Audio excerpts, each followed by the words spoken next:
Washington D C کی you street کا یہ ایک مصروف ریسٹورانٹ ہے جہاں ہفتے میں کسی بھی روز لوگ فرائیڈ چکن، میکرونی اور پنیر یا تلے ہوئے آلو اور شکرقندی وغیرہ کھانے آتے ہیں۔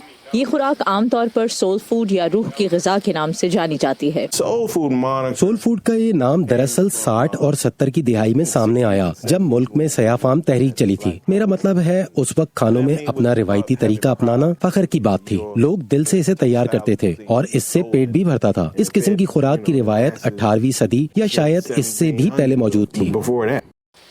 واشنگٹن ڈی سی میں قائم افریقن امریکن سول وار یادگار سے چند قدم کے فاصلے پر واقع اوہ آہ ریسٹورانٹ شہر میں سول فوڈ کے لیے مشہور ہو رہا ہے۔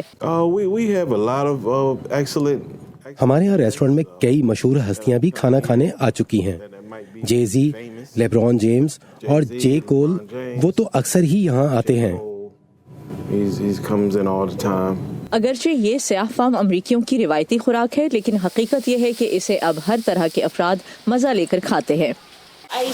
اچھا، تو آپ نے فرائیڈ چکن آرڈر کیا ہے، ساتھ میں کچھ سلاد اور میکرونی چیز بھی آپ کو چاہیے۔ کیا آپ یہی خوراک کھاتے ہوئے بڑے ہوئے ہیں؟ ہاں، میرا تعلق ٹیکساس سے ہے۔ ہم نے بہت سول فوڈ کھایا ہے، فرائیڈ چکن، گرین بینز، سلاد، مکئی کی روٹی، گندم کے بسکٹ وغیرہ، لیکن فرائیڈ چکن سب سے زبردست ہے۔ ایوارڈ یافتہ شیف او جی ایبٹ نے چھوٹی عمر سے ہی کھانا بنانا شروع کر دیا تھا اور کام کے دوران ہی سب کچھ سیکھا، لیکن وہ کہتے ہیں کہ اپنی دادی نانی کی ترکیبوں سے بنائی گئی خوراک کو لوگوں کو کھلا کر سب سے زیادہ خوشی ملتی ہے۔ اس سے لوگوں کو یہ سیاہ فام امریکیوں کی تاریخ کے بارے میں پتہ چلتا ہے، یعنی ان چیزوں کا پتہ چلتا ہے جو ہم نے برداشت کی ہیں۔ سیاہ فام تاریخ کی کامیابیاں بہت ہیں، مگر لوگوں کو کم ہی پتہ چلتی ہیں۔ انہیں امید ہے کہ ان کی کہانی کے ساتھ ساتھ کھانوں کی ثقافتی اور تاریخی اہمیت رکھنے والی تراکیب ایسے لوگوں کو متاثر کرتی رہیں گی جو ان کے ریسٹورانٹ میں کھانا کھانے آتے ہیں۔